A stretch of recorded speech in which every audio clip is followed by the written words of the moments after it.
So like, I feel like we need to try and get some like insider information on the Undertaker. So there's one that came up the other day. Maybe you guys have heard of this. I had not. So the driver that was taking Undertaker and his people from Heathrow to Liverpool, I was like, just get some like healthy snacks in the car, get some chicken, get some protein, da da da. And then he messaged me back and he goes, hey, I've got the Red Bull, I've got the water, but don't worry, I didn't get him any cucumber. Is this a thing? So apparently there's some sort of rumor that he is scared of cucumbers, or How many people are aware of this in the room? Have you heard the rumor? I know this is supposed to be an original show, and it's not like I should be quoting other wrestlers, but when it comes to that rumor, it's true. It's damn true.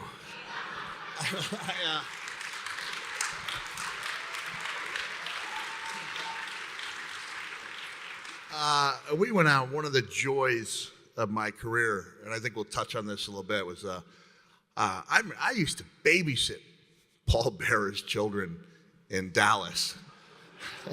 I did. When he wanted to have an evening out with his wife, and then I would take them to the movies. So he was Percival Pringle III in World Class Championship Wrestling. I knew he had been a mortician. So it just seemed like a natural. Like they've got a real mortician for everybody who's like, oh, that wrestling's fake. You're like, actually, that guy's a real mortician. That's dotting your I's and crossing your T's. When Paul Bearer turned on The Undertaker in August of '96, we were really off to the races. We always had this great chemistry and camaraderie, but then one particular evening, Paul wasn't talking, and I didn't know what was wrong. He just had his mouth closed. I had no idea what he was doing. I didn't know why his mouth was closed. And then, we get out to the ring, and usually, he's usually talking, oh, mankind, and this time completely quiet. But that gong would go off, and every single night, I touched on this in my Hall of Fame induction, if there's not something special about wrestling The Undertaker, you're in the wrong line of business, And so I'm being paid to work with this guy where every night that gong would go off, Paul Bearer would roll up his shirt sleeves and he would show me that the hairs on his arm were standing on end, I've got some pretty naturally hairy forearms anyway, but they'd be standing on end, And so he shows me the shirt sleeves, right? I show him my goosebumps.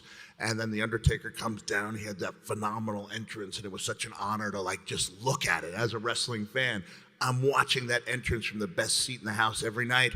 The Undertaker gets up there, and he turns on the lights, and the powers that only he has.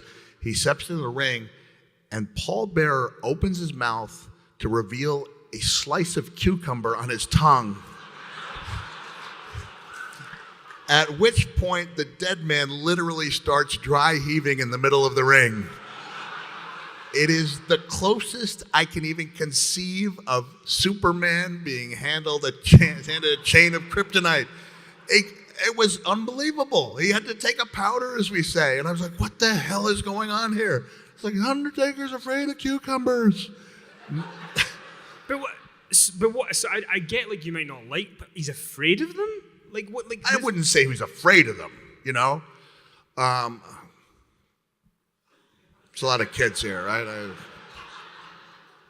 I was going to make some ridiculous comment about... Nah. And by the way, if you've seen This Is Spinal Tap, we already know that... Who played bass for Spinal Tap? Derek Smalls, yeah. Remember he stowed away a cucumber in his underwear? Yeah, and he got caught in the metal. I was going to make some kind of Derek Smalls joke, but I couldn't put it together, and I didn't think it would be the most appropriate place to say that it wasn't the first time there'd been a cucumber used. That's not why we're here, right? That's not why we're here.